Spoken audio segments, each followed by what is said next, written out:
Let's say hi. Hi. Yeah, that was terrible. Let's try it one more time. Hi. There we go. Yeah. So I guess we'll pass the microphones down and introduce ourselves real quick. Great. Okay. I'm Chris Osborne. I'm the Vice President of Programs for First Indiana Robotics.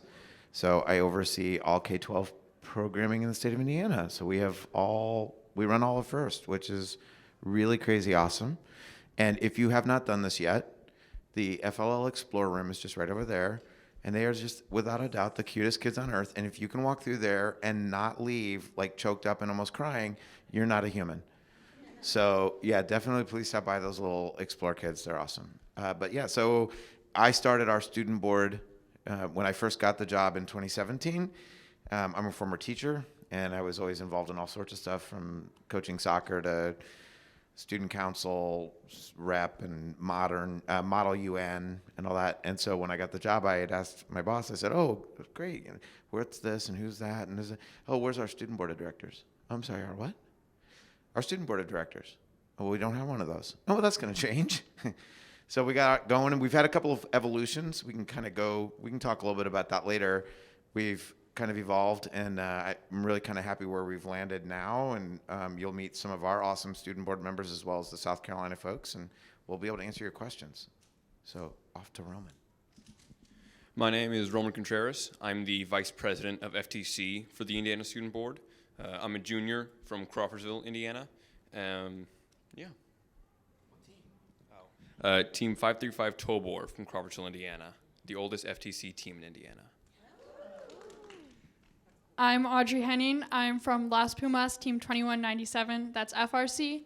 I'm from New Carlisle, Indiana. I'm a junior. I'm on the student board, which is why I'm up here. So.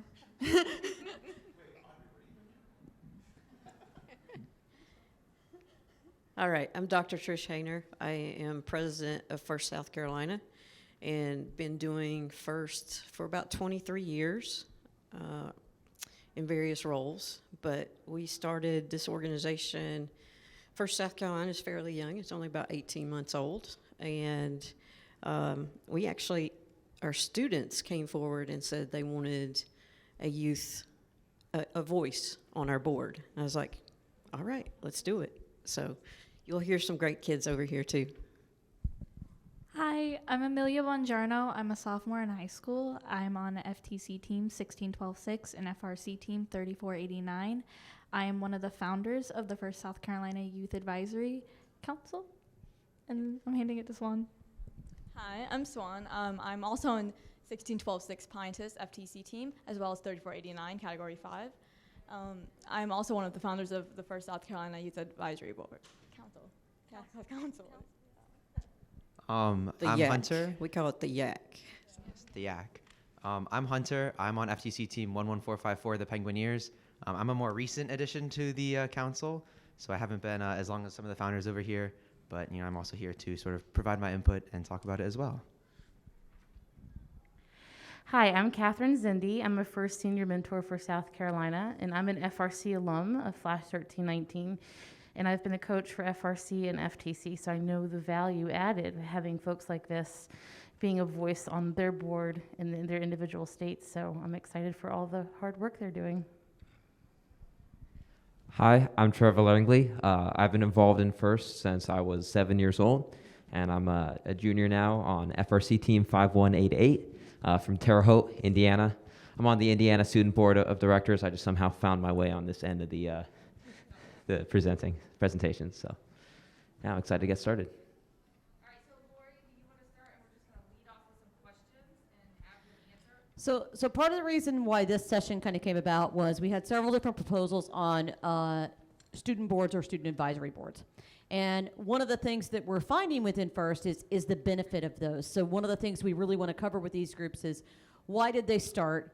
What benefit have they brought to their states? And how does that help the entire First community as a whole? So when you're talking about your program delivery partners, even teachers, and how does it help grow First as a whole? So let's kind of start with maybe one person from Indiana can share their story of what they've started and maybe a little bit of the impact they've made, as well as, and then we'll turn that over to one of the students from South Carolina, and you guys can decide that as well.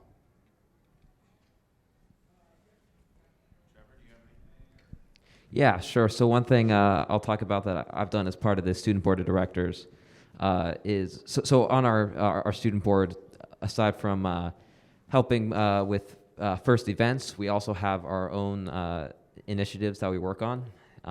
One thing that a project that I led was one thing that we wanted to make as easy as possible is for people in Indiana who want to get involved with First, who maybe are new to First, and they want to find a team near them. And that can be difficult to do because when you go to the First website and you try to look up teams, it's this long list of teams, and it's like, oh, I just want to find someone near me. So we created a digital map, essentially, kind of like Google Maps of Indiana, where you can go and you can just see all the teams in the various regions to put on the First Indiana website to make this process as easy as possible. So this is an example of one of the initiatives or one of the projects we've done on the student board of directors to help with things like recruitment and getting more people involved with First.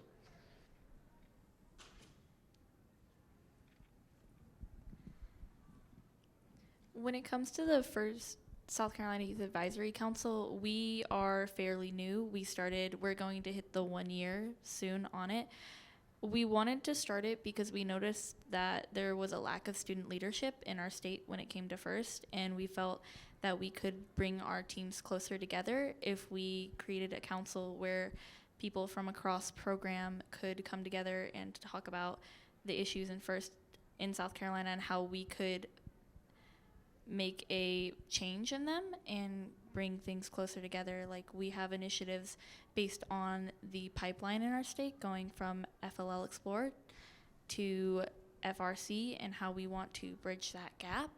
We also want to bring our First South Carolina teams together more, like we have done at Worlds. We decided that we wanted to make South Carolina strong, so we started working on communicating better with them and making initiatives to bring them closer together, like talking to our representative in the House, Celeste Davis, to get flags for each South Carolina team to present at Worlds, and also create buttons and ways of communicating between them.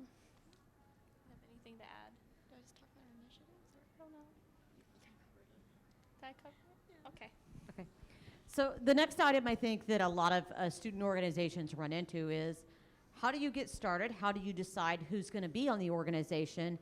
And how is your infrastructure set up in that way? So, and is there a one way to do it, or is there multiple ways to do it? So in other words, I will let them each talk a little bit about how they got started and how they organized, and how do they decide who's going to be on the student advisory board? I can certainly address some of the mistakes we made at first. Well, and I say mistakes, but it really at the outset wasn't a mistake. So we had decided in Indiana, when we were going to create the student board at first, we were like, oh, we have a built-in leadership award called the Dean's List selection process. So we opened the student board, and we have a former student board, member with us here, Devin, to Dean's List in FTC, Dean's List finalists, and then in FRC, in the district model, we call them Dean's List finalist nominees. So at each of the districts, we would have two, and then those are the ones that are eligible for state, and that we would form the board that way. And they were fantastic. They were fantastic, awesome people. But what we learned through kind of some offboarding as they were rolling off was that participation sometimes waned, and so they felt like it was sort of an obligation that they didn't necessarily sign up for. That we kind of said, hey, congratulations, you're on the student board, and these kids are usually so awesome that they won't say no. And so then then we started hearing from some of our mentors in the state that said, hey, we have some students that are interested, but you have this kind of barrier that it's for these Dean's List kids, which they're great. And so we started hearing that, and we thought, well, let's open it. So we opened ours to any rising sophomore, junior, or senior in FTC or FRC. And there's an application process. And then a couple of our board of directors members, our formal board of directors, they conduct the interviews and then select the students for the student board. And then that way, because I kind of oversee the student board, I definitely, and if any of you go back to your state and are considering running these things, it's really good to sort of have a separation there, that whoever's running it, please don't have them involved in the selection process or the leadership selection process. So then our students then self-nominate for the executive roles. And again, they're interviewed by our board of directors and they make the choices. And then I announce them. So that's kind of what we've evolved into. And it's really brought on students that the students the last year or two have had a lot more ownership. It's been really tough. I don't know if you know that we've been in the midst of a global pandemic. And so it's been tough because you hear that they want to help grow and things like that. And some of the projects they wanted to do, we just couldn't do. But I got to give them a lot of credit for really working hard in the stuff they were able to accomplish. But that's our evolution. So I can speak a little bit about how South Carolina did it. Like Emilia has said before, we're relatively young. And so we started off with the initiative of these young ladies of what they envisioned a youth advisory council to look like. And we proposed it to the board, and they wrote an amazing set of bylaws and rules and qualifications for what are we looking for, what is the purpose of this organization, and what's its responsibility to the board and the students. And once we had board approval, we opened our interviews to absolutely everyone in FTC and FRC within that same age range of 9th through 12th, looking for high schoolers for the leadership opportunities, but opening up to FTC and FRC because we want the two programs to work together. We want input of not just how FRC feels about how things are going in the state, but how does FTC do as well. And so we also had an application process with a set of questions, and we kind of wanted to get an idea of what do you think a youth council member should do? What initiatives are you interested in? What really piques your interest? What do you think? What do you feel passionate about? So that when we selected those members, we felt like we had a good combination of people that wanted to do outreach, people that wanted to do team support, people that just wanted to, bring the bonding and the relationship between teams, make that stronger. And so, yes, we had senior mentors and board members do interviews, and we have this rolling application process to fill out the YAC. And as members leave for whatever reason, we can continue to accept new applications. For our state, it was very important to have representation across programs, but across the state. If you get a bunch of people from one city, you're kind of only getting representation from that one city. You kind of want to know how things in your more rural areas are doing. So that's something I would definitely recommend is ask people that may not be Dean's List nominees. They may not feel like they have a chance to provide a voice, but they have a perspective that is value added to your state.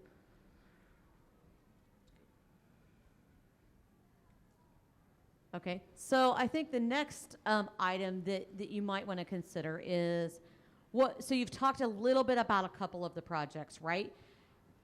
What's that benefit for you personally as a student? How do you see yourself becoming involved in your state and then after you leave or once you're in college? How does this process help you in that scheme of things as well, taking that leadership role?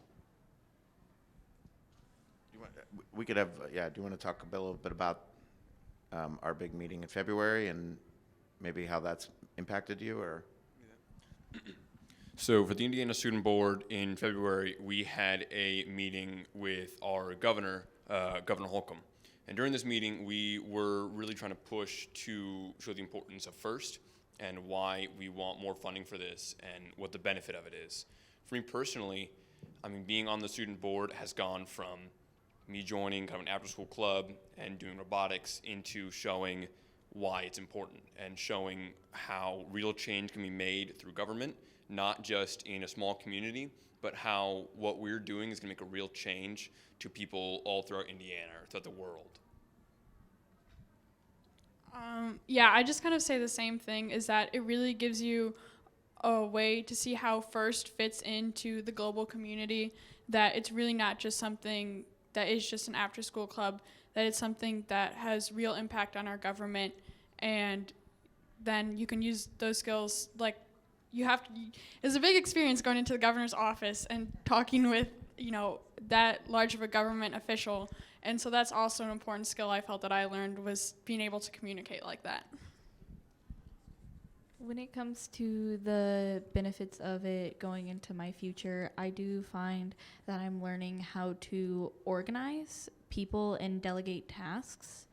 and be able to be like, well, you are interested in this subcategory of initiative, so let's put you there and you lead that, and being able to hand off and organize and work with other people, especially ones from across our state, because we're all very different and we all come from different teams, so we've all done things a little differently. So it definitely helps learn how to work with very different sets of people. Okay, so for me, I think it's more about the experience. I've been in first for quite a few years now. I started in 5th grade, now in 10th, 6th year now. So I just love talking to people and learning how I can help them grow and help them learn. So it was the opportunity for me to have that leadership role in our state so that we can provide these opportunities for people in either underserved communities or in other teams that might not have the same opportunities and voices that we do. And it's like I can help them and stuff like that. So again, I haven't been in the YAC as long, but for me, I think one of the benefits that I get from it is, sort of being involved in FIRST and being a part of it, and also being able to, speak about and sort of spread that FIRST energy as a youth, a group of youths. One of the amazing things for me about FIRST is that FIRST really isn't about adults. It's about kids and high schoolers building robots, and like many of the other people around here, I've spent much of my life growing up through FIRST. And there was a long period of time where my life goal was to be a program delivery partner for FLL, because my friend's dad was one of those, and that just seemed like the coolest job to me. And so, being a part of the YAC for, the portion that I have been, it's sort of allowed me to start getting involved, as somebody who actually has an impact and is able to sort of talk about FIRST from a youth perspective in an official manner.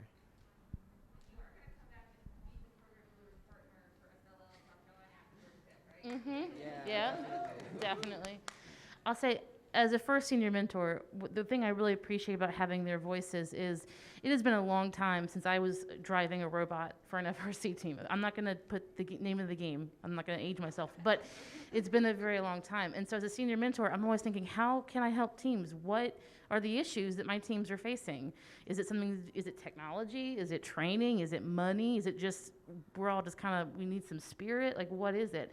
And so having these students that are in the system, that are on these teams, that were able to talk to each other and share with me, hey, this is a problem. We didn't enjoy this part of the season. That helps me as an event director, as a senior mentor, go, okay, we got to fix this. We can improve this for our teams in our state, and potentially I can share that with my other senior mentors and say, hey, did y'all know this is a problem? Because my kids are telling me it's a problem. So I think that's the impact that you guys have, in addition to all the amazing outreach that you're all doing, is just coming back to us and saying, these are the issues that we see. I just want to add something to the Governor Holcomb day that we were talking about. Something about FIRST, and I think the importance of having a student board specifically, and something that I've learned through this, is that students really are FIRST's best advocate. Because, if it's sure an adult can come up and say, hey, Governor, look at this amazing thing my kids are doing. It's so awesome. You should support this. But, I mean, realistically, any program could have an adult that's really enthusiastic about it and really believes in it. But to have the kids, personally say, hey, look what I've done. Look at how this has impacted me, and really have that, personal touch to it, that it's, the kid is now speaking to the governor about the impact a robotics program has had on them. That's really memorable. And something that happened with our meeting with the governor is one thing I've learned through advocacy is anytime you're meeting with a government official, you don't necessarily expect to have your full assigned time with them. So, we had a 30-minute session plan. But, we were saying, if we got 10 minutes in, that'd be great. And that's something you try to shoot for. But he was so interested in what we had to say, we ended up spending about an hour with him because, it was just, I think it was really because it was kids talking to him about our experience. It was really personal. And, he's great with kids. He really, enjoyed us. And I think having that personal touch might have really made the difference. So I only know I want Trevor to do all the talking from now on, so I don't have to do any. That's my not to just single him out, but he's a much better communicator than I am, as well. Well, I will say just real quick. Sorry, I will say that a week after our meeting with the governor, we did get an email asking for two things. One, our budget request, and two, because of a strategic planted comment within our presentation, he asks for Michigan's budget. Indiana and Michigan, if you're not aware, share a border, but more importantly, where Michigan is number one in the automobile industry, we are typically right there, number two, and we compete for young people, for jobs. And there's a large vacuum that Detroit has, and it just pulls our kids up out of Indiana, including my son. And but we want to keep our kids in Indiana, right, working. So, yeah, so that was really fantastic a week later. And then this week, actually, we've got some people meeting with them, and we're really excited. I think that makes a good segue to kind of another question, which is, as a student advisory board, how do you see yourself engaging with either your sponsors that are in your state and or even helping the state recruit other sponsors and really develop those business relationships? Like, do you see certain roles where you can do that? Have you done those roles, or is that something that maybe is on the horizon as far as, we would like to reach out to these businesses to connect students with them for internships or for, student internships aside just from the money to give for the competition? Our Indiana Student Board, Lori, doesn't know it yet, but that's actually what they're going to be doing this summer. That was not a properly planted question. They didn't realize it yet. But last summer, what we did to them was we sent them all the invitation after the application and interview process, and we said, oh, by the way, in 2 days, you're going to be meeting with 6 members of Congress. And this summer, it's going to be, congratulations. Guess what? You're going to be sitting down with some corporate leaders asking for $500,000 or $2. Yeah. So this is something. I'm glad you mentioned that. They don't know it yet, but yeah. And the ones that are coming on board, they certainly don't know it yet. Those that are here know it now. They just got their homework done. Shh. Didn't hear They're that. our secret weapon. Yes. So, South Carolina kids, what are we doing? So one event that we did recently was an engineering joint council banquet. This is where engineering facilities and firms that are in our state come together and they have this meeting. Here we gave a presentation outlining why they should support us and how we can impact them in either workforce development or things like that. Emilia, you want to add on? Yeah, we went and talked to them because we found that there was a disconnect between our sponsors and what we're doing at the ground level with students. And we wanted them to realize that if you support these programs in this state, you're creating kids with these soft skills and the ability to be your workforce instead of having to pull a lot of people out of state, because we find that our workforce in South Carolina is not in-state kids.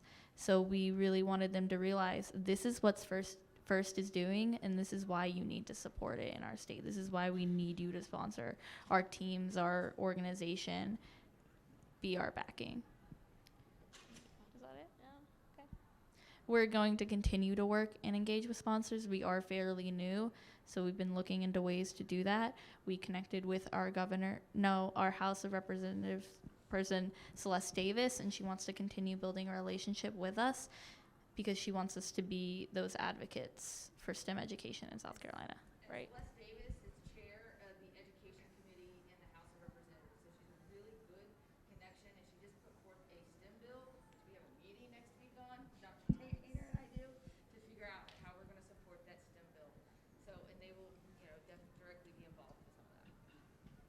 So I think that raises another question for me around, how do each of you as a student organization, are you in charge of your own budget, or is it solely, are you given a certain amount of funds from your partner or the student board organization? Do you have your own budgets? How is that process managed for each of your organizations? With COVID, it's been tough. So we've had a budget for our student board in the past. When we were having events and had more, what we did was, we asked them to, we gave them a budget and said, help make the events more lively in a way that your peers would enjoy. So I'm answering this just because they actually don't know, right? So sorry.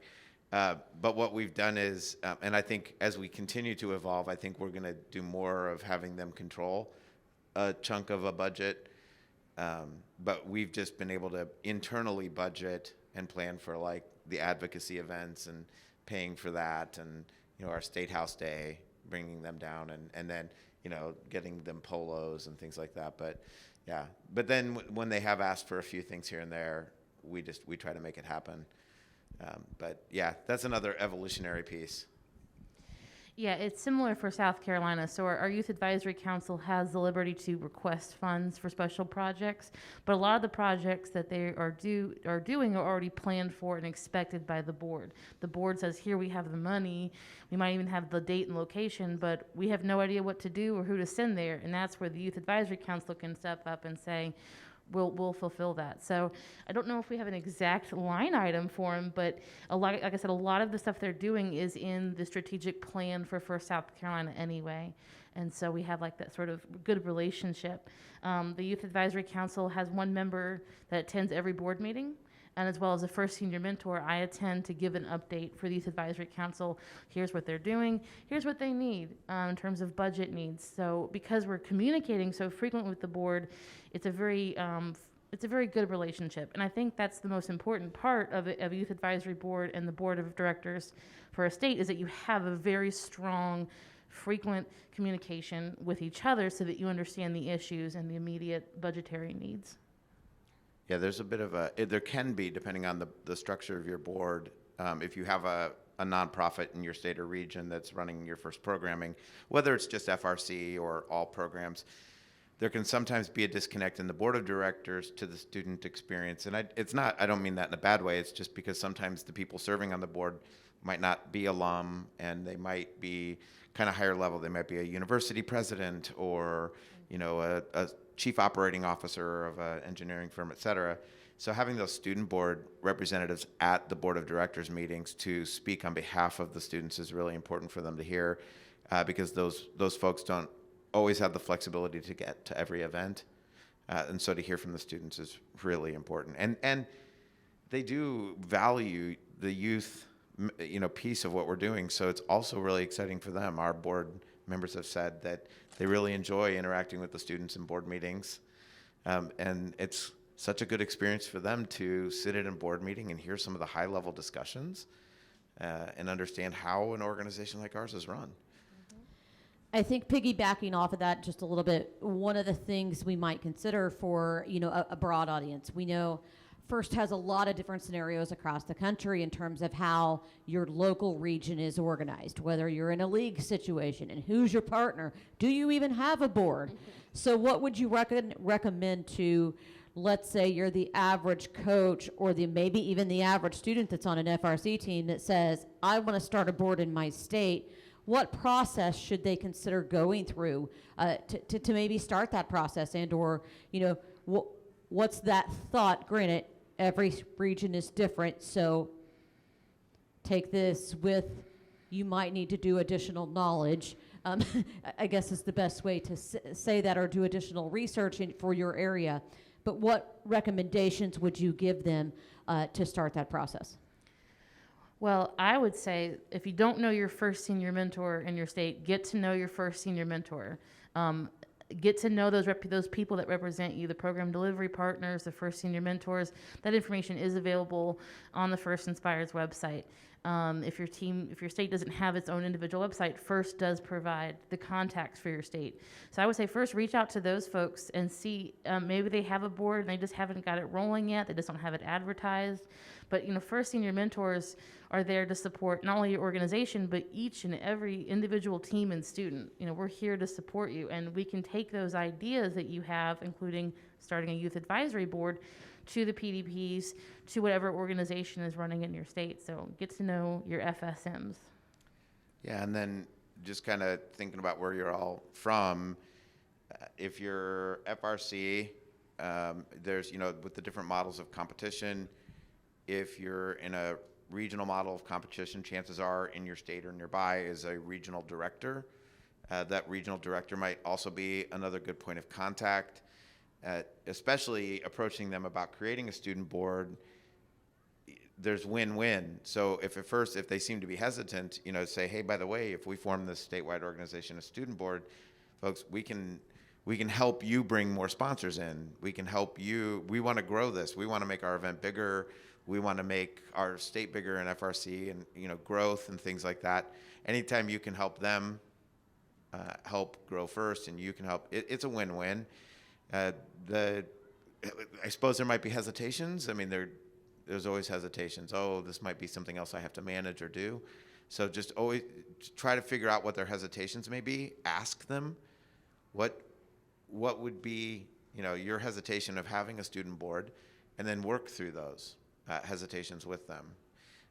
But the more, for me it was a no-brainer, but I guess it might not be in every case. So FTC, I suppose there's also structures for people the partners in FTC, if you can find that partner as well. That partner should be regionally, most of them are.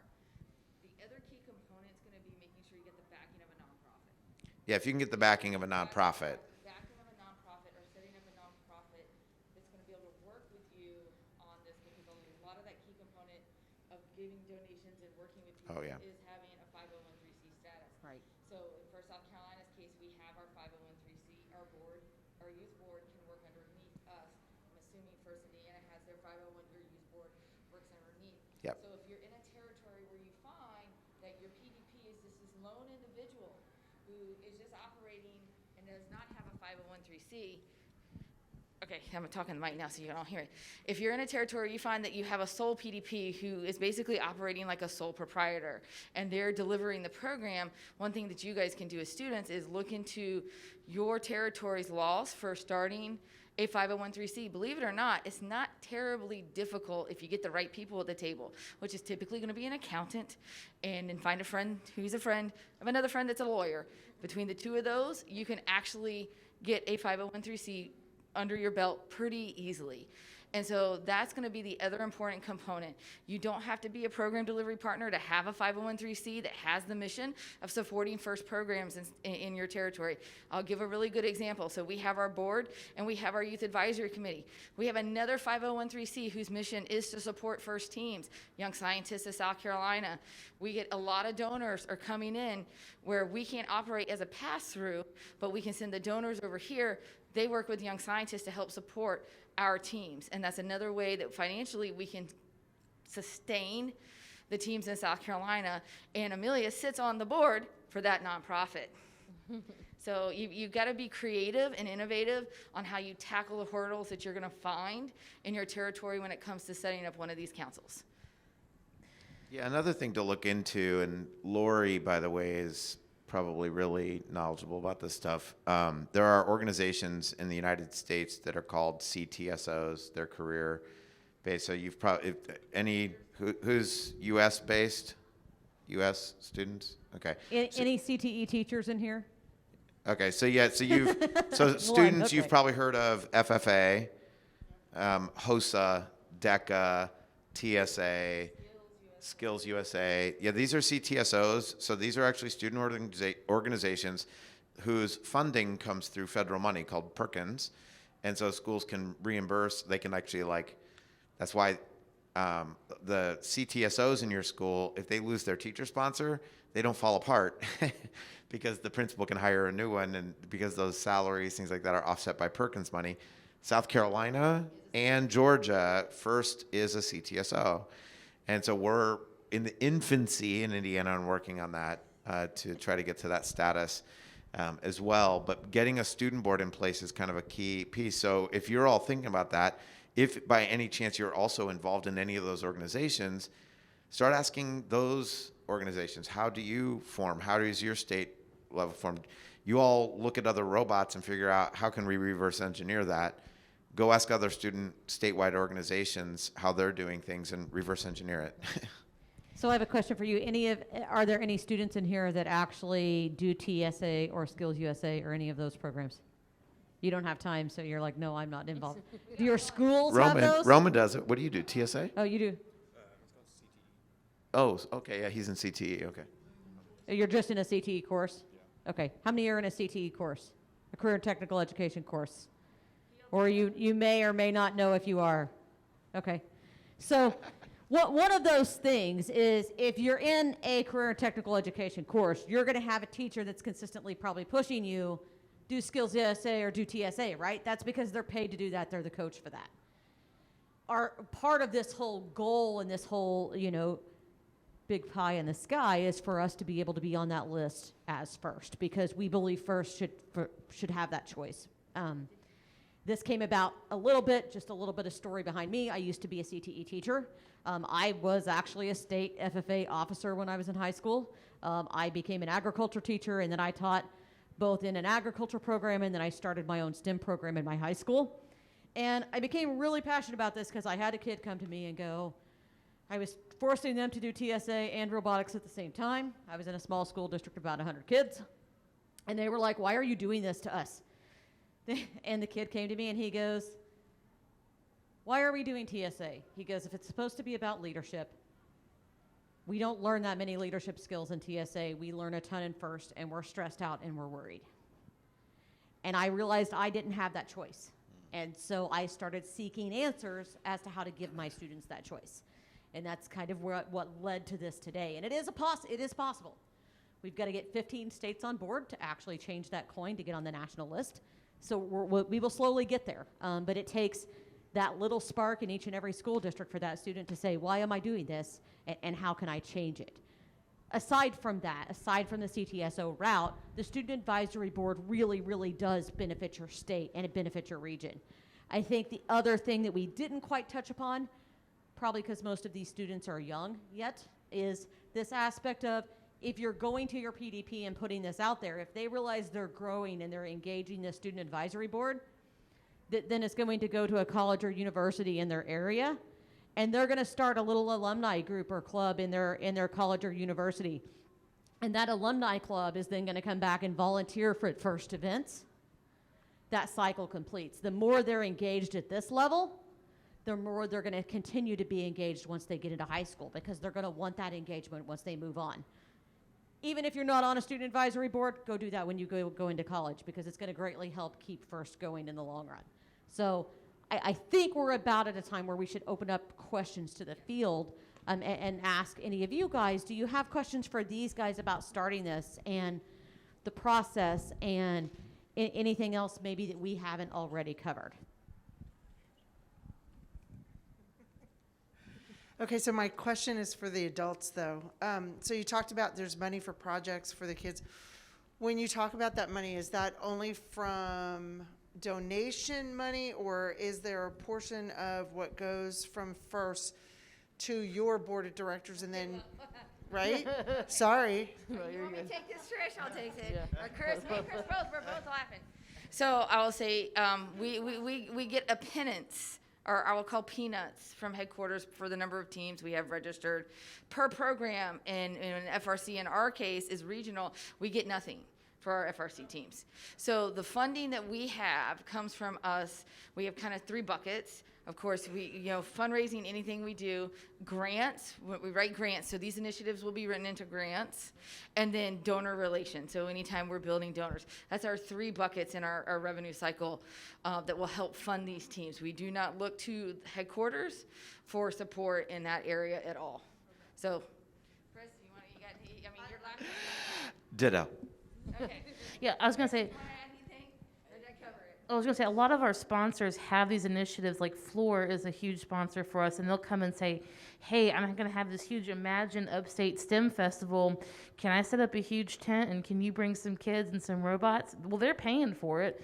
So that's when you bring the youth council to say, can you help organize this? So a lot of times working with sponsors, they've already spent the money and the effort. They just need the show. They need the kids, and that's where we can step in. And I think that's a really valuable initiative because it doesn't come out of First South Carolina's budget, and it helps us build that relationship with that sponsor. It's kind of mutually beneficial. Yeah, we just have made it, an important piece of our budgeting process to, what you budget for is what you value.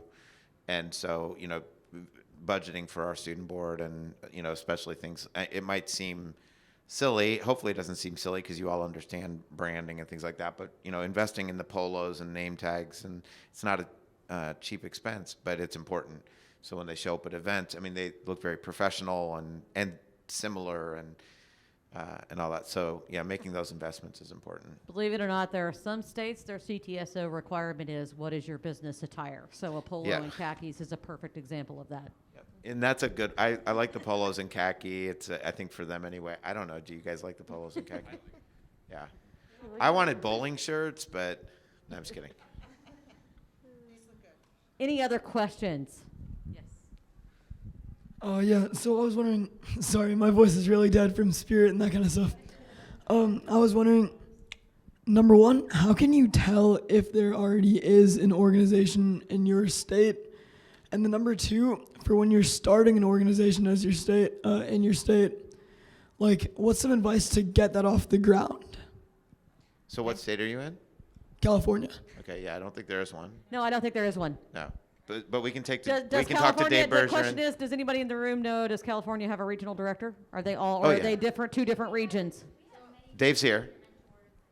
Okay. So I would start with, I mean, ultimately, if you want it to be a great representation of California, right? It would be, as a team, take it on as an initiative and go to your state regional director. Bring in your first senior Dave mentor Bergeron. that's in your local region as well, obviously. But, I mean, it would be huge. Dave's here. If we got a student advisory council started in California, it would be huge.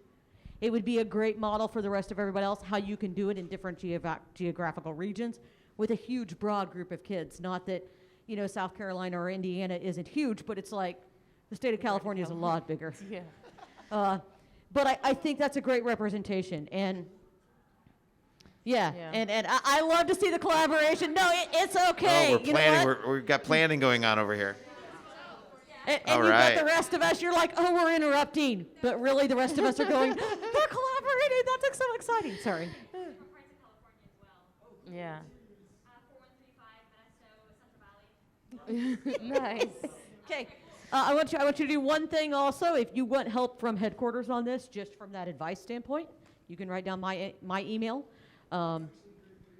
Yep, it is LBIRCH, like the tree, like a white birch, at first and, yep, all lowercase, at firstinspires.org. And if they want to get a head start, they can go to. Yes. We've got two websites. If everyone apart, the projector goes right into everybody's. Yeah. FYI, close your eyes for a second, lean down. Yeah. We took out the. Amelia, what do we have up on our website that you've already created that would be instrumental in helping getting a council off the ground? We have our bylaws on there. I'm also pretty sure we have our proposals as well. Okay, speak in the mic. Oh, I'm sorry. We have our bylaws and our proposals on there. And applications, if you want to look at that as an example. Yeah, and we have our application, and then we have a expectations document.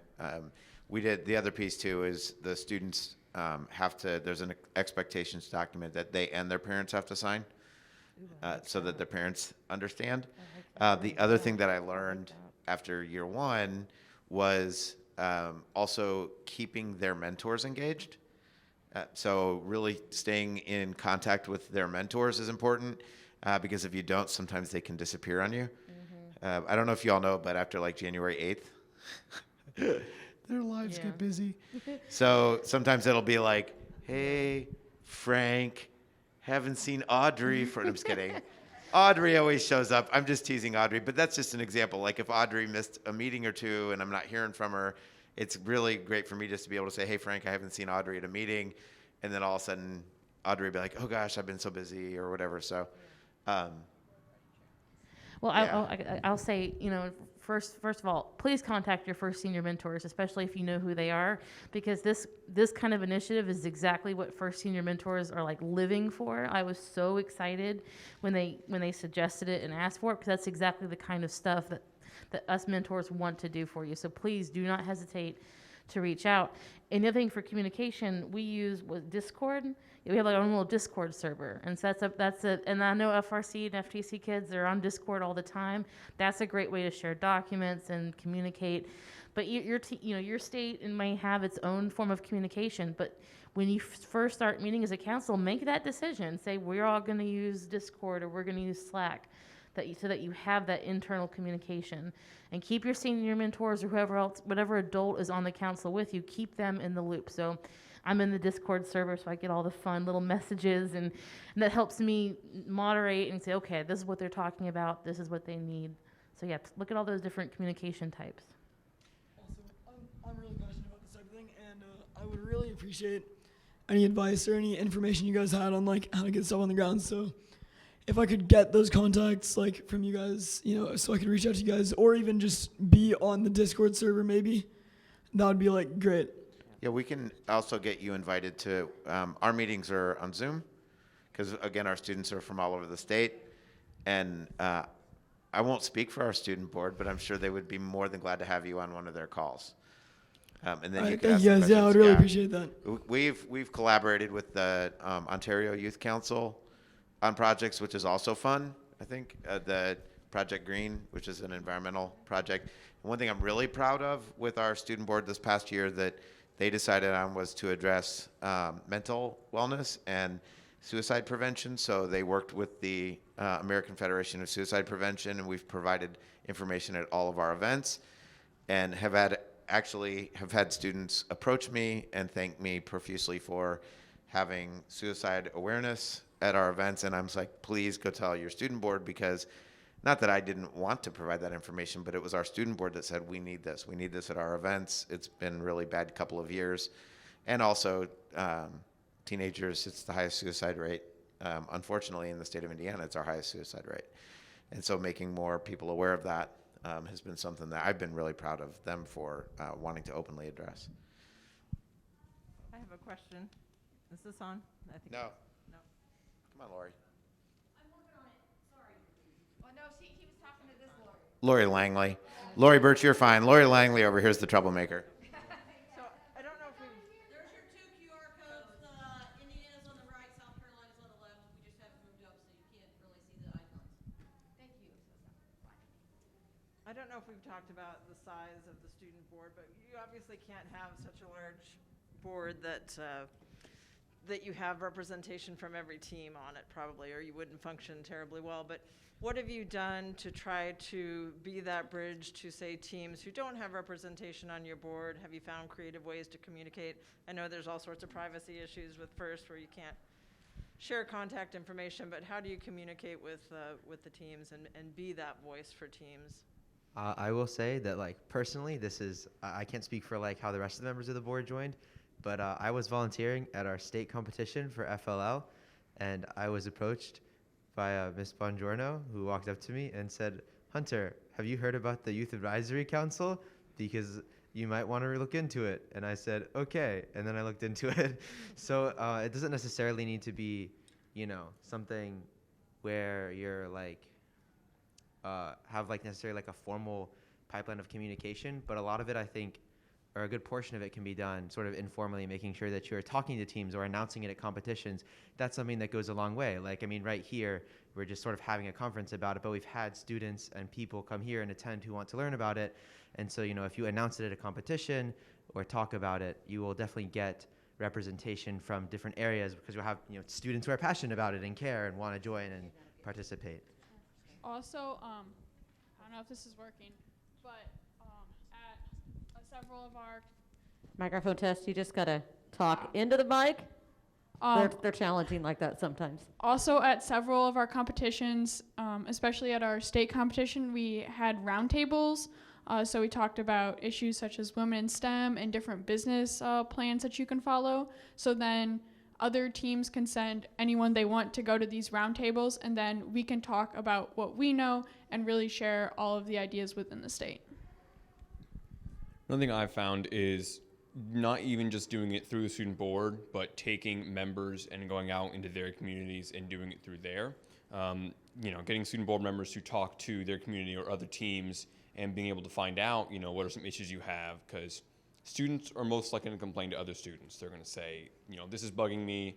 They're going to complain. They're going to argue, things like that. Being able to have student board members that are out looking for that and trying to take in the information and bring it back to meetings and say, this is what everyone's complaining about. Tell them about the virtual survey.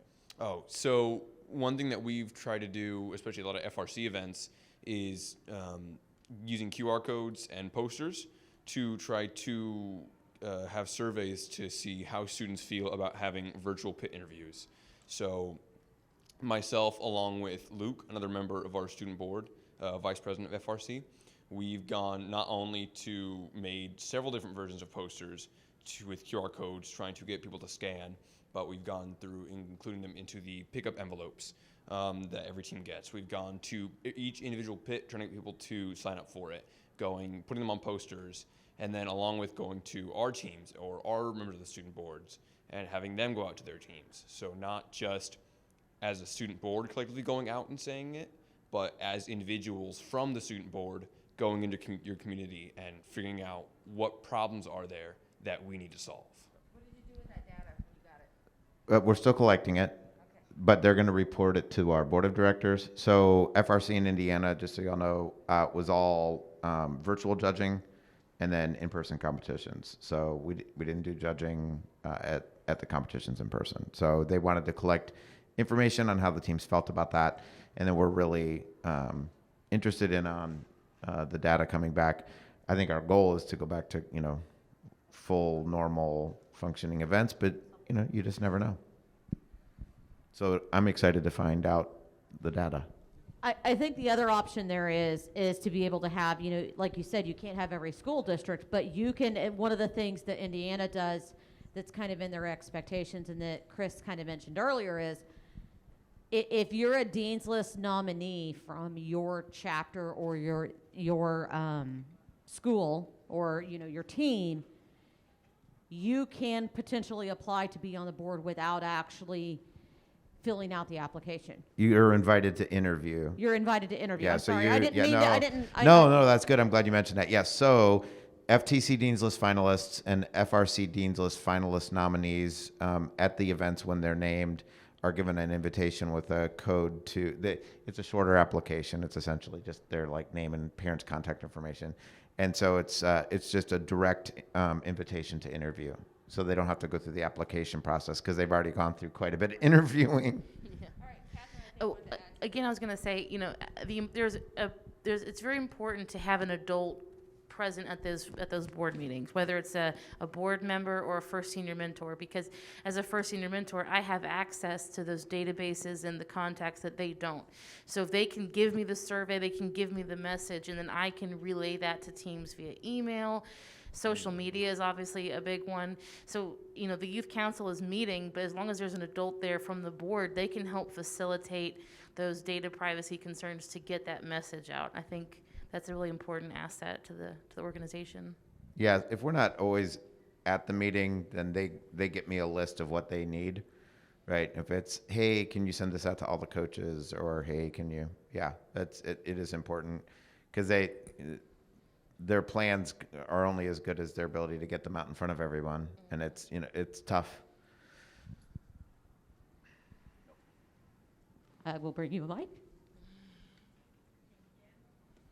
So, how successful would you guys say you've been with getting all of the FRC, FTC teams in your area involved? I don't know if this is working. But how successful have you been in that, and then how are you measuring your success? Wow. That's a good question. And we probably do have to wrap up after this question because I think we are over time at this point, and we've kicked other people out. And maybe I'll let the students answer how they measure success. I think it's awesome, so I think they're very successful. Yeah, if they're going to wrap us with answer in like 60 seconds. Well, so like I said, our roundtable, one was women in STEM, and I'd say that one went very, very well just because we had a huge group come to that. So there was a lot of representation across all of our teams, and we had a really good format. We got a lot of solutions to issues that women face, and then we were able to then create a document that can be sent out to teams for what teams can do to help. So I think being able to see a lot of people from these teams coming to our events is really a sign of success. The thing I would say is if you do decide to start a student advisory committee, please email First Education and just give us a heads up you're doing it, only because ultimately we would love to bring all of these advisory committees together so that you're all working as a whole. certain different collaborative efforts. Maybe it could lead to other leadership events, all of those things, and then we have a contact for that. So thank you all for coming and giving good input and giving the kids and the kids for participating. And everyone have a wonderful afternoon.